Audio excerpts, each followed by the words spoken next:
মাদারীপুরে ট্রেনের ধাক্কায় এক নারীর মৃত্যু হয়েছে। এ সময় তার কোলে থাকা 11 মাসের শিশু 2 হাত পা বিচ্ছিন্ন হয়ে গেছে। শিশুটির অবস্থাও আশঙ্কাজনক। বুধবার 4 ডিসেম্বর সন্ধ্যার দিকে ঢাকা ভাঙা রেল লাইনের শিবচর উপজেলার পাঁচচরে এই দুর্ঘটনা ঘটে। স্থানীয়রা জানায় 11 মাসের ভাগ্নি আয়েশাকে নিয়ে বিকেলে বাড়ির কাছে ঘুরতে বের হয় খালা মিথিলা। এ সময় ঢাকা থেকে রাজশাহীর উদ্দেশ্যে ছেড়ে আসা মধুমতি এক্সপ্রেসের একটি যাত্রীবাহী ট্রেন দেখে মিথিলা মোবাইল ফোন দিয়ে ছবি তুলছিল।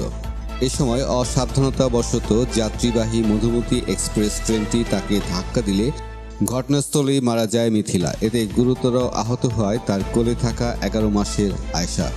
পরে স্থানীয়রা 4 হাত পা প্রায় বিচ্ছিন্ন হওয়া শিশু আয়েশাকে পাঁচচর রয়্যাল প্রাইভেট হাসপাতালে নিয়ে যায়। সেখানে তার অবস্থার অবনতি হলে ঢাকা মেডিকেল কলেজ হাসপাতালে প্রেরণ করেন চিকিৎসক।